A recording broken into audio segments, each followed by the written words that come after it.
Napansin ng bisita ang kahina-hinalang pagbili sa credit card, kaya nagsimula ang investigasyon na bumalik sa front desk ng hotel. Tama, kaya inaaresto ka namin ngayon. May warrant ka para sa iyong pag-aresto. Sinusuri namin ang kahina-hinalang singil at paliwanag ng empleyado kung bakit di umani gumasto siya ng daan-daang dolyar gamit ang mga credit card na hindi nakapangalan sa kanya. Kaya tulungan mo akong maintindihan kung paano nangyari na dalawang magkaibang tao ang nagamit mo ng credit card nila nang hindi sinasadya para bumili ng mga bagay. Wala akong sagot dyan. Nandito ang Inside the Crime mula Law and Crime. Ako si Elizabeth Milner.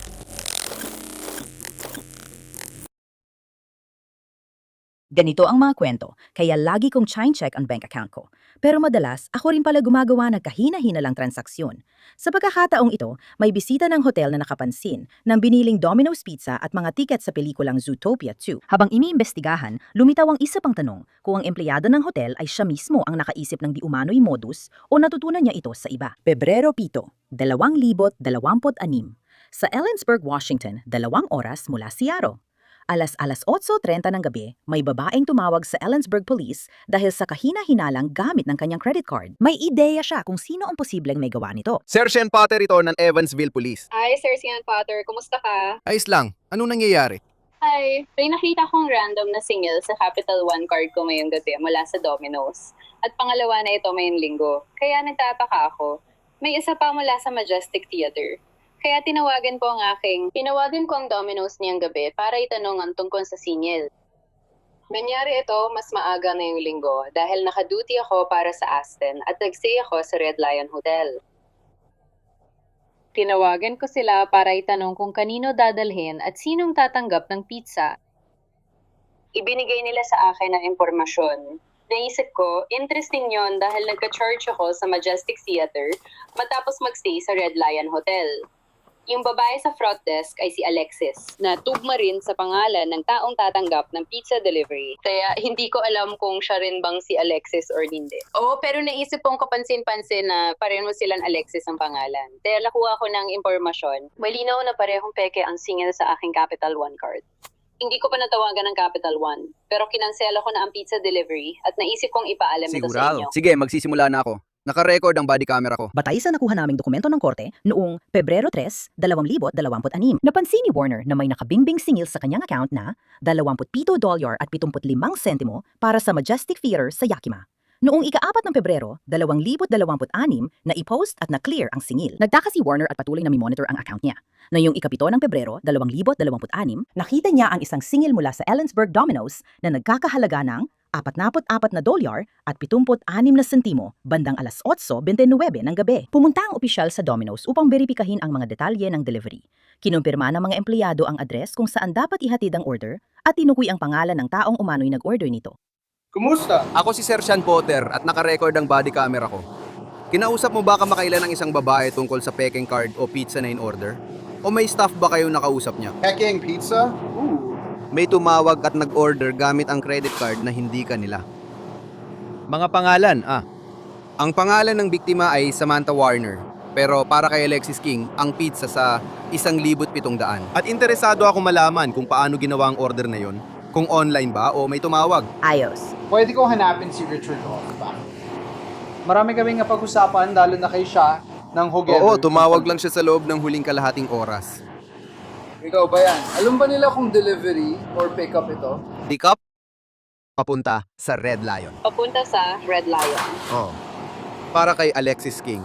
May dalawa akong order para sa lisensya. May isa pa bang dumating?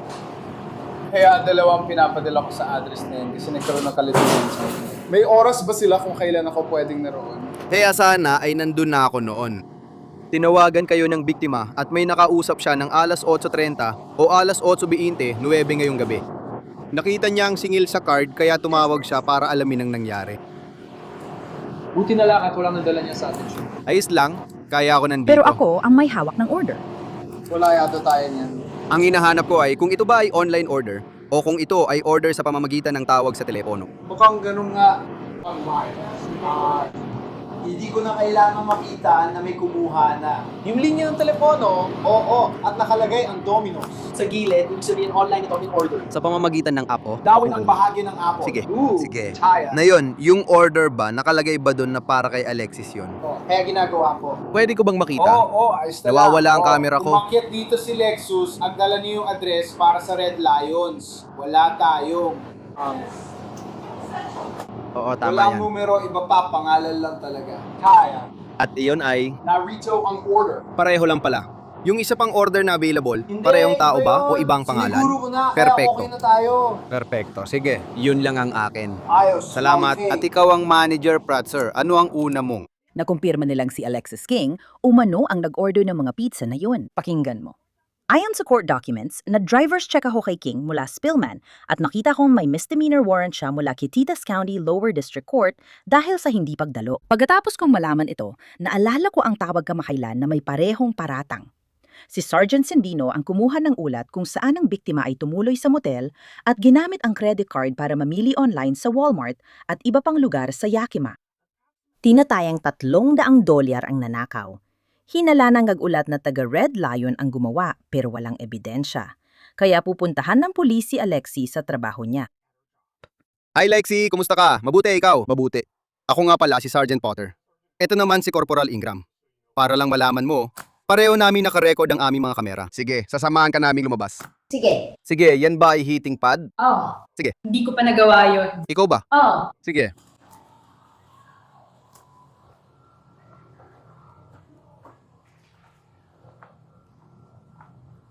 Lalabas ka ba sa gilid? Oh. Sige. Panurin mo.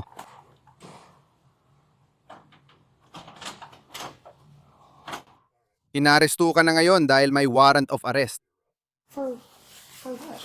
Ipapaliwanag ko lahat dito. Sandali lang. Ayos?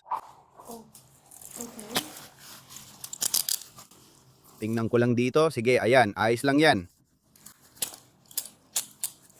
Ido-double lock ko ito para hindi sila humigpit. Basahin ko muna ang mga karapatan mo, tapos natin pag-usapan lahat. Sige.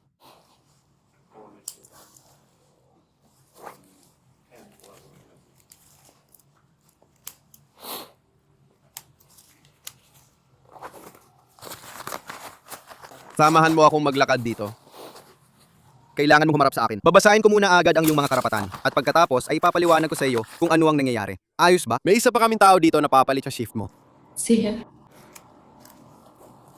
May karapatan kang manahimik at makipag-usap sa abogado at makasama siya habang tinatanong ka. Lahat ng sasabihin mo, pwedeng gamitin laban sa iyo sa korte. Kung hindi mo kayang kumuha ng abogado, magtatalaga ng isa para sa iyo bago ka tanungin kung gusto mo. Maaari mong piliin kahit kailan na gamitin ang mga karapatang ito at huwag sumagot sa anumang tanong o magbigay ng anumang pahayag. Naiintindihan mo ba ang bawat isa sa mga karapatang ipinaliwanag ko sa iyo? Dalawang bagay. May warrant ka sa pag-aresto dahil sa pagmamaneho na may suspendidong lisensya mula sa opisina ng sheriff sa San Luis Obispo. Inaaresto ka rin dahil sa ikalawang antas ng pagnanakaw. Para saan? Gusto ko sanang pag-usapan natin yan. Pag nakuha mo na, gamit mo at ayos na lahat, punta tayo sa opisina para matulungan mo akong linawin ang ilang bagay doon. Sigurado akong alam mo na yon. Pwede mo ba silang tawagin at sabihan para makapasok sila at makuha natin ang mga gamit niya? Pwede mo bang kunin ang cellphone niya para sa kanya? May kailangan ka pa ba? May itim na bag sa likod ng mesa na akin din. Tumutunog ba ang telepono niya ngayon? Pasensya na. Ooh, Ito ang bag nakakatuwa. na may nihaw na nakasulat. Oh, oh. Nakakita ko lang din nun. Sige.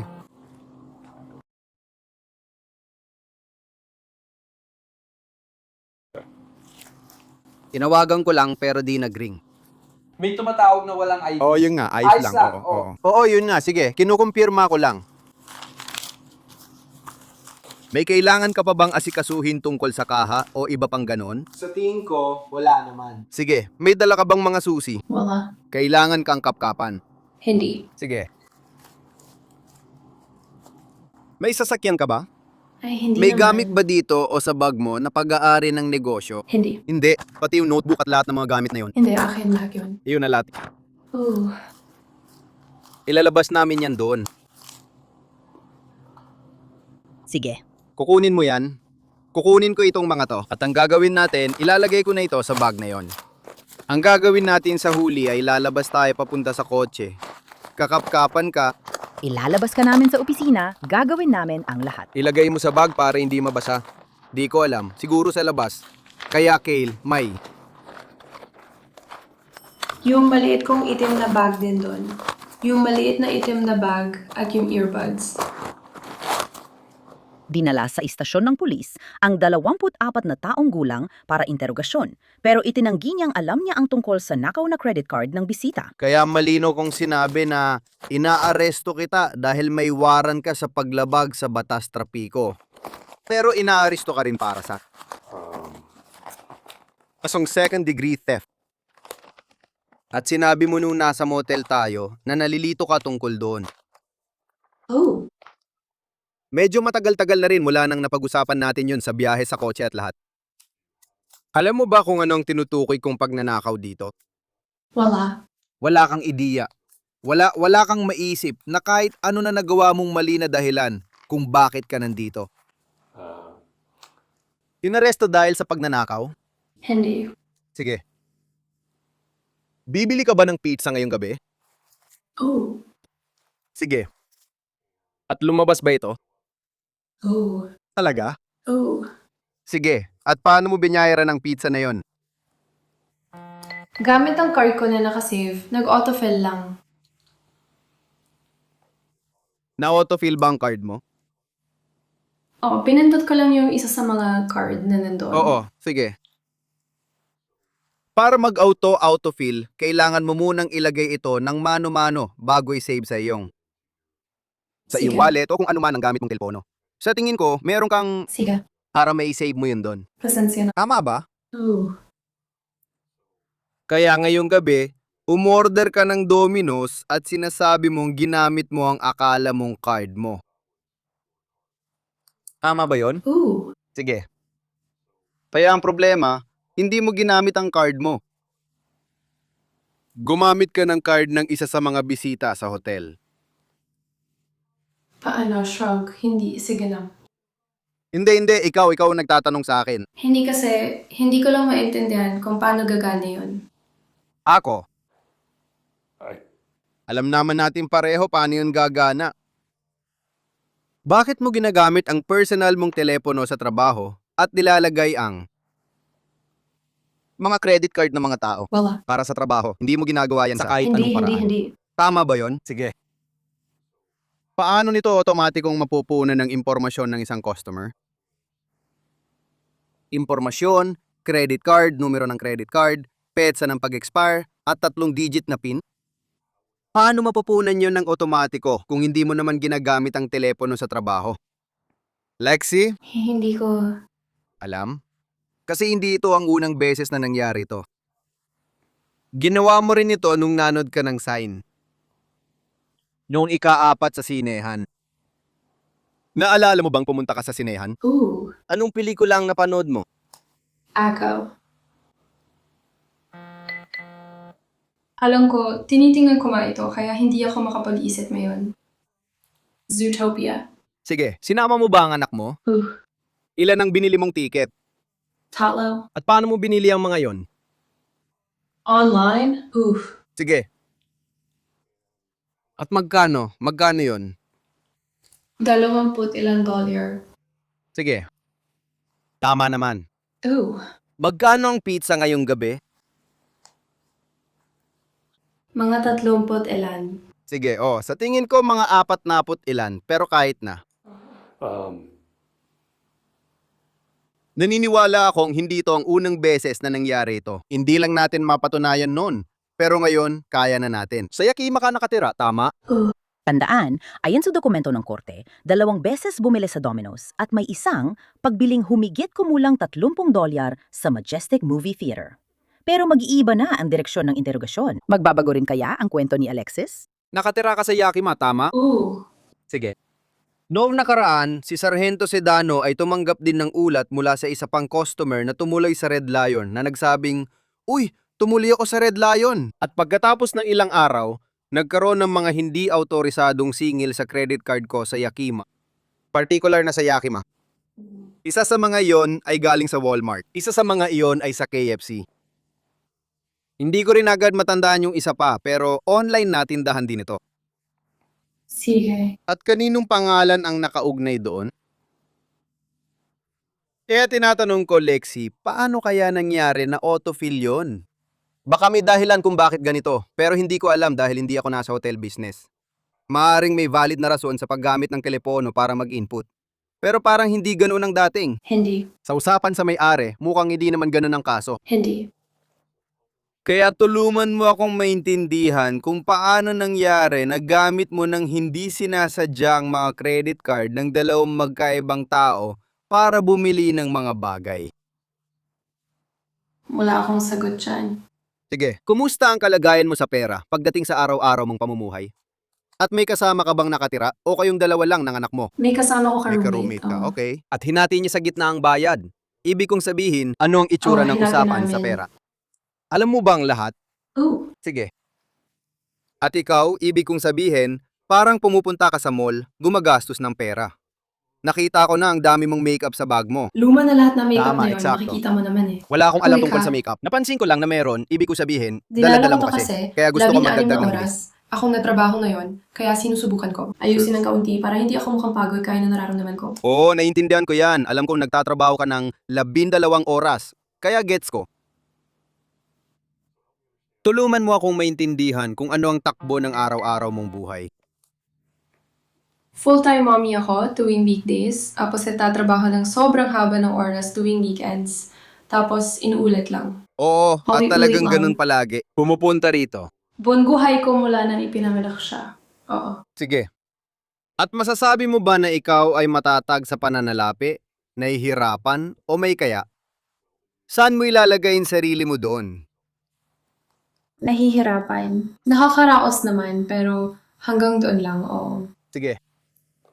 Magkano ang kinikita mo sa hotel?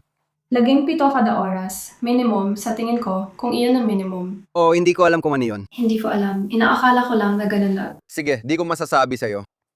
Nagtatanong at sumusubok ako dahil mayroon din akong Mga anak.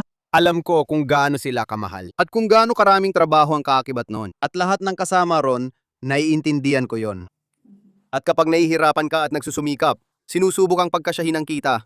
Minsan, may mga taong gumagawa ng bagay dahil sa desperasyon. Sinusubok ang makaraos, kahit na kaunti lang. At gumagagawa sila ng mga bagay na hindi naman nila karaniwang ginagawa dahil sinusubukan nilang makaraos. Mabubuting tao ay nakakagawa ng maling desisyon. At nangyayari ito palagi. Palaging bahagi ito ng aking napapansin sa aking trabaho. 22 taon ko na itong ginagawa. Hindi ko akalaing masama ka. Palagay ko, nagkamali ka at alam mo rin yon. Ang sasabihin ko ay based sa mga bagay na ginawa mo, na alam kong ginawa mo at alam mong ginawa mo. Alam ko namang hindi ka namimili ng magagarbong gamit, ni bumibili ng Louis Vuitton na bago Hindi, wala akong sapatos. pag-aari ng kahit ano. Isipin mo na lang na peke. Yung mga bagay na binibili mo raw sa Walmart ay mga gamit at pagkain din, at marami-rami rin yon. At pagkatapos, dinadala mo pa ang mga anak mo sa sinehan. Pwede kong sabihin na isa kang nanay, based sa nakita ko sa labas. Di ko alam na may anak ka. Akala ko lang nung ito nakita lang ko yung mga talaga. ticket. Tinanong mo? Oo. O isang bata. Oo. Hindi ko sigurado pero mukhang ganun niya. Tapos, napapansin ko ang mga binibili mo gamit yon. Hindi ito pagbili mo ng alahas. Mamahaling laruan, bagong kotse. Hindi mo naman ginagawa ang mga bagay na yon. Pero maliliit na bagay lang yon, paunti-unti, para medyo mapadali ang buhay mo. Makatarungan ba ang pagsusuring yon? Sige. Kaya. Hindi ko pwedeng isubo sa'yo ang sasabihin mo dahil pwede ko namang gawin, pero sa tingin ko ay hindi yon magalang. Ayokong gawin yon. May sarili akong mga palagay. At ipinaliwanag ko lang kung bakit mo ginawa ang mga ginawa mo gamit ang mga bagay ng ibang tao. Ang mga palagay ko ay mga palagay ko. Nakakatulong sa akin na maintindihan kung maririnig ko talaga kung bakit mo ginawa ito, paano mo ito ginawa, at kung ano ang layunin nito. Dahil kung ang dahilan ay sa akin lang ako at gusto kong manakit ng tao. Hindi naman talaga. Malayo yan sa sinasabi kong minimum wage lang kita ko. May anak ako at nagtatrabaho ng 16 na oras, araw-araw, para makaraos. Tulungan mo akong maintindihan. Hindi, nakuha mo na. Sige. Alam kong mahirap itong sagutin pero gusto kong sagutin mo ito sa abot ng makakaya mo. Gaano mo na katagal itong ginagawa? Kamakailan lang. Sa totoo, ngayon lang talaga ako nakakuha ng totoong 4 oras na parang full week na trabaho. Sige. At nagsimula lang talaga yon pagkatapos umalis ng manager namin sa amin. Ibang usapan na yon. Akala ko mabuting kaibigan ko siya. At nalaman ko pagkatapos niyang umalis na siya pala ang dahilan kung bakit hindi ako nabibigyan ng oras sa trabaho. 2 shift lang ako kada linggo. 2 8 oras na shift. 12 na oras lang ako kada linggo. Habang nandun siya, binigyan niya ako ng Thursday at Friday night audit shift. 8 oras. Palagi ako humihingi ng dagdag na oras. Sabi niya, hindi siya pinapayagan ng may-ari. Sinusubukan niyang isama ako sa schedule. Aalis na ako. Kahit naririnig ko mismo mula sa ibang mga empleyado, sinabi nila na kahit kailangang magpaalam or mag-request sila ng day off, sinasabi nila, bakit hindi na lang si Alexis ang magtrabaho? 2 shift lang naman siya. At ang sagot niya, hindi, ayaw niya ng mga yun. Siya bang nagsabi nun? Oo, buwan panahon yon, nakiusap ako sa kanya. Doon ba nagsimula ang lahat ng ito? Nang hindi ka na nabibigyan ng oras sa trabaho? Oo, siguro nga. Sa tingin mo ganun nga? Hindi, oo. Oo, ganun nga. Kaya hindi, oo. Oo, alam ko. Kilala kita kaya nililino ko lang. May say-say yon kung di mo nakuha, gusto mong oras. At sinusubukan mo lang makaraos. Ngayon nag-open up si Alexis, gusto ng detektive na ipaliwanag niya ang plano at kung may iba pang sangkot. Tama yan.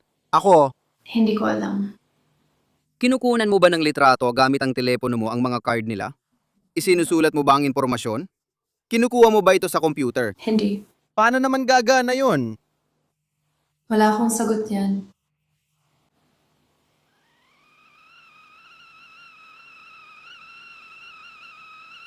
Sige.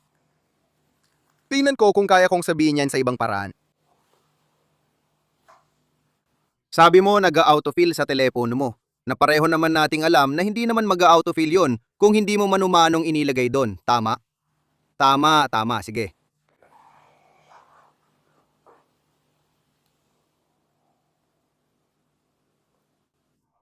Paano mo isi-save ang impormasyon para mag-autofill ito sa telepono mo?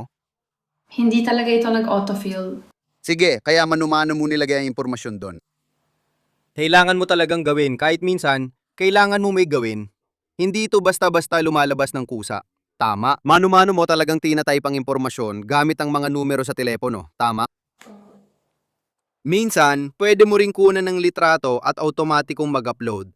Depende sa program o platform na gamit mo. Mga ganong bagay.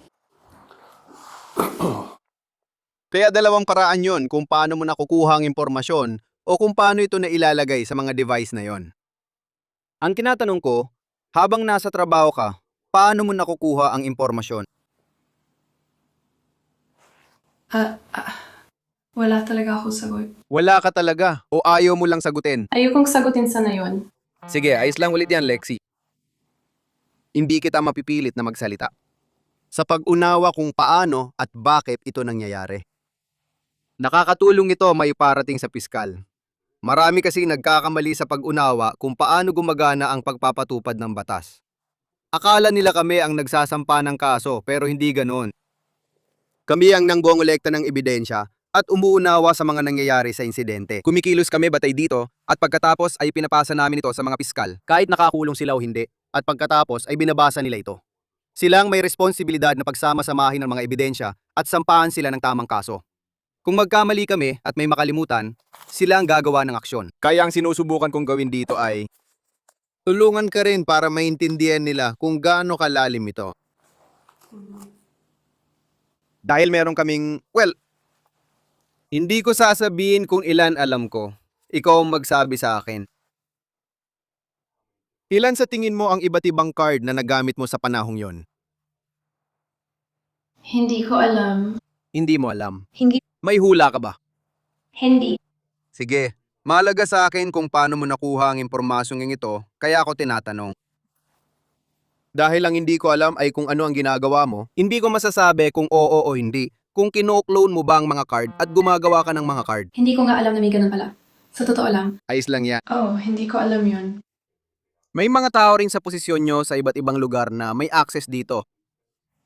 Parang may access sila sa credit card ng iba sa pamamagitan ng pagkuha ng impormasyon. Mula mismo sa kanila sa oras ng pag-check-in, may naka-file ka ng card. May access ka sa kanilang pangalan, lisensya sa pagmamaneho, petsa ng kapanganakan, numero ng credit card, lahat. Kailangan mo maging kasali sa mga mapanlinlang na scam, tulad ng malaki. Hindi ko sinasabing yon ang ginagawa mo, at hindi rin Hindi ako ko maalam naniniwala doon.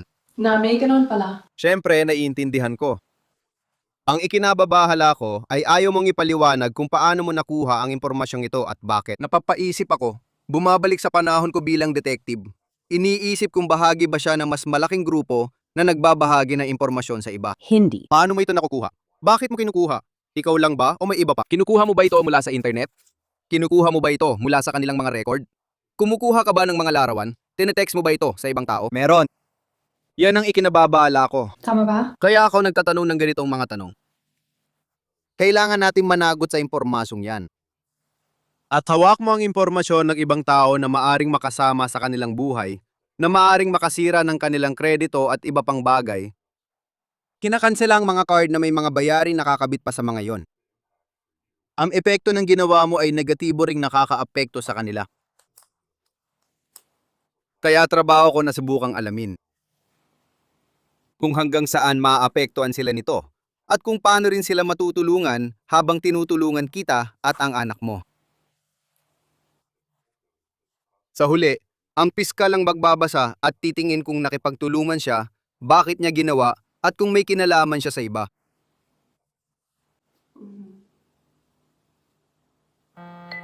Kaya kung mabibigyan mo ako ng dahilan kung bakit ayaw mong ibahagi ang impormasyong yon, ayos lang kung talagang ayaw mo lang. Wala na akong magagawa tungkol doon. Ayoko lang talagang idamay pa ang iba rikaw. Hindi ko naman sinasabi na kailangan mong idamay pa ang iba rito. Pero doon naman talaga nagsimula o Naniniwala ako sa'yo. kung paano pa nga ba ito napag-usapan sa simula kasi hindi ko naman talaga ginawa. Hindi naman ito yung parang ginagawa ko ng buong buhay ko. Napag-usapan Naniniwala ito rin ako kasama doon. Oo, naniniwala ako sa'yo. Malamang natutunan mo ito mula sa iba. Tama ba? Sige. Kaya kung ayaw mong ibigay ulit ang impormasyong yon, hindi kita mapipilit. Narito ang ipinapakita ng incident report. Ikinuwento ni King na natutunan niyang ilagay lahat ng impormasyon ng credit card sa comments field ng computer program sa trabaho. Sa ganitong paraan, nandoon na ang mga detalye at madali niyang makukuha kapag kailangan niya. Natutunan niya ito mula sa dating manager. Sinabi ni King na ilang buwan na niya itong ginagawa pero hindi palagi. Tinanong ko rin siya kung kinukuhanan niya ng litrato gamit ang telepono, ang mga credit card o account mula sa work computer. Pero hindi siya sumagot. Tumigil ako sa panayam ng ayaw na ni King magbigay ng detalye sa kanyang mga krimen. Si Alexis King ay, iniulat na si Alexis King ay nabook sa 2 bilang ng second-degree identity theft ng 2 bilang ng second-degree identity theft. Siya ay nabook sa 2 bilang ng second-degree theft at isinama rin sa booking ang nakabinbing bench warrant niya. Ayon sa online record, si Alexis King ay pinalaya kinabukasan matapos magpiyansa ng $5,000. Nakatakda ang susunod niyang pagdinig sa Setyembre 24. Salamat sa pagsama sa episode ng Inside the Crime. Ako si Elizabeth Miller. Magkita tayo ulit bukas para sa bagong kaso.